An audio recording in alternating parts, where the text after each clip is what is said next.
Assalamualaikum warahmatullahi wabarakatuh. Baiklah, kami dari kelompok 6 akan mempresentasikan hasil diskusi kami tentang proyek di mana kami mengambil negara Korea Selatan dengan perusahaan Samsung. Saya sendiri, Betty Nur Imania. Saya Gaura Desida Putri. Saya Kevin Afear. Oke, baiklah teman-teman. Sebelumnya saya akan menjelaskan sedikit tentang sejarah negara Korea. Negara Korea adalah negara yang berawal dari kerajaan kuno, yaitu Joseon, Goryeo, dan Joseon. Pada tahun 1910 sampai 1945, negara ini dijajah oleh Jepang. Merdeka, lalu terpecah menjadi dua, menjadi negara Korea Selatan dan negara Korea Utara. Pada tahun 1950 sampai 1953, negara Korea ini juga setelah perang, mereka negara Korea Selatan merdeka, kemudian bangkit menjadi negara dengan industrialisasi yang dipimpin oleh Pak Chung-hee yang dikenal sebagai keajaiban Sungai Han.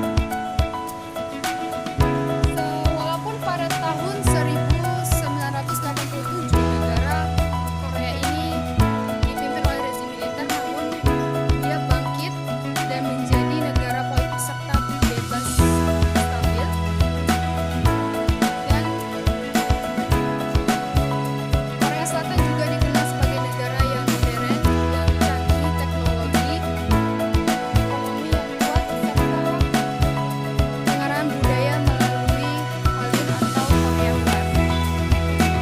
Visi negara Korea Selatan adalah mengembangkan desain pasar berdasarkan inovasi teknologi, serta mewujudkan kemakmuran dan kesejahteraan nasional. Kedua,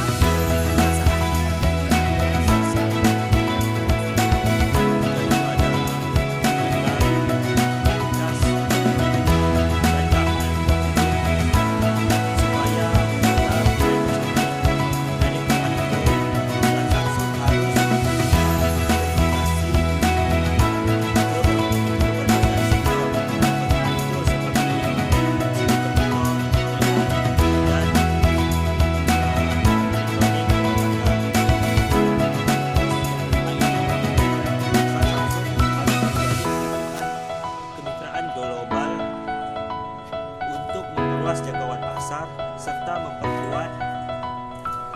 memperkuat rantai pasokan internasional perusahaan.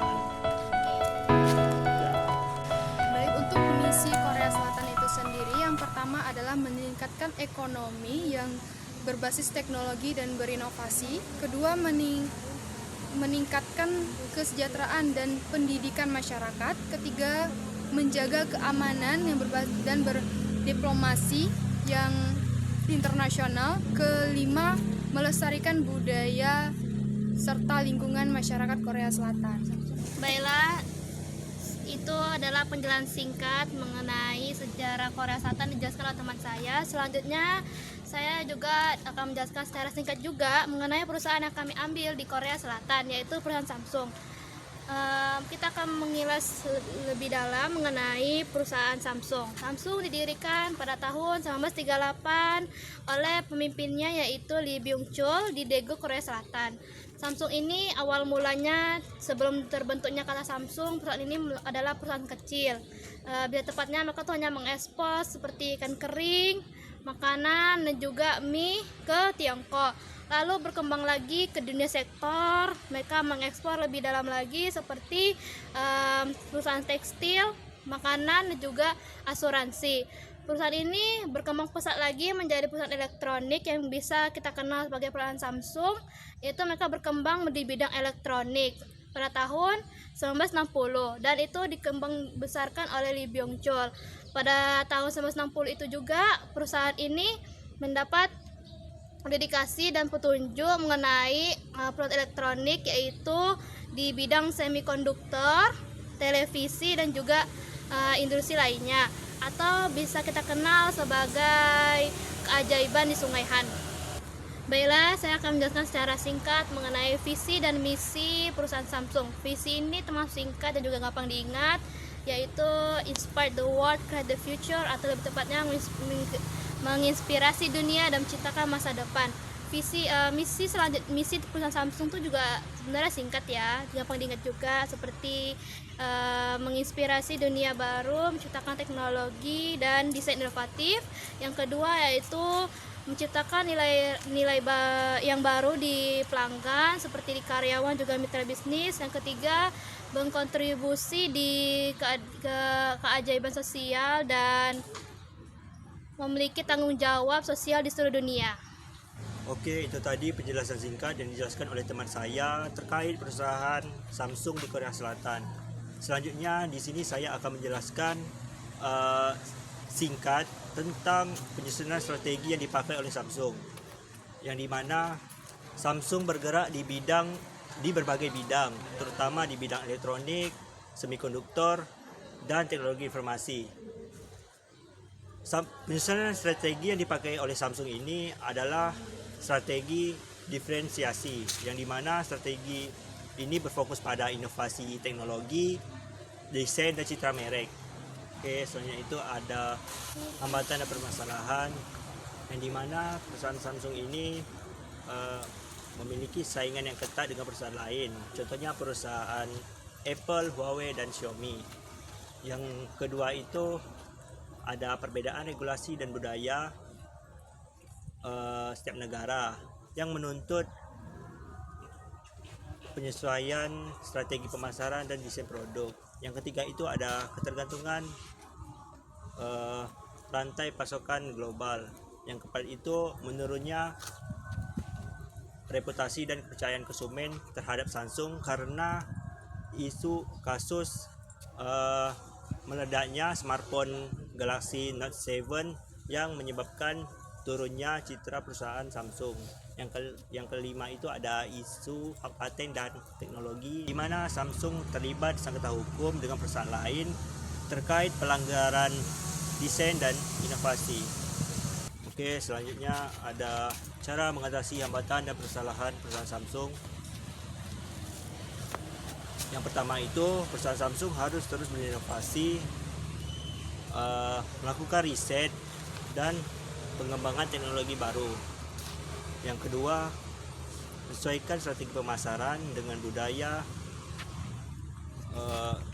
dan kebutuhan lokal setiap negara.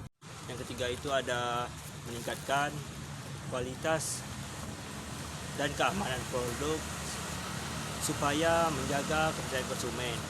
Dan yang keempat itu perusahaan Samsung harus memverifikasi ke berbagai sektor. Contohnya itu seperti semikonduktor, AI, dan elektronik rumah tangga. Habis yang kelima itu perusahaan Samsung harus menjalin hubungan kemitraan global untuk memperluas jangkauan pasar serta memperkuat rantai pasokan internasional perusahaan. Baiklah, di sini saya akan menjelaskan secara singkat mengenai dampak positif dan negatif yang ada pada Samsung. Yang pertama, dampak positifnya, meningkatnya citra Korea Selatan sebagai negara maju di bidang teknologi. Yang kedua, mendorong inovasi global menjadi produk unggulan seperti smartphone dan juga semikonduktor. Yang ketiga, bisa kita ketahui yaitu mereka tuh ingin membuka lapangan kerja yang besar dengan membuka kantor dan juga berbagai cabang. Yang terakhir, meningkatkan ekonomi nasional lewat ekspor dan juga kontribusinya lewat PDB Korea Selatan. Dan juga dampak negatifnya, yang pertama yaitu persaingan ketat di industri seperti yang kita tahu. Yang kedua adalah masalah limbah elektronik, seperti mereka tuh memproduksi secara massal Samsung dan juga membuat limbah elektronik itu sebar kemana-mana. Yang ketiga,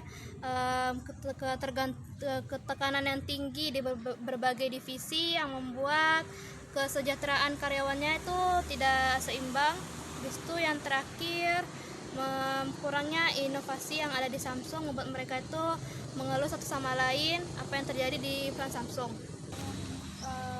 Baiklah, yang terakhir saya akan menjelaskan mengenai analisis SWOT perusahaan Samsung. Yang pertama itu ada strength, kekuatan. Samsung memiliki kekuatan dengan merek yang besar, yang udah global, luas. Kemudian potensinya yang udah berbasis teknologi, inovasi yang tinggi, yang selalu update dengan series terbaru. Lalu perusahaannya yang besar dan jaringan distribusinya yang sangat luas.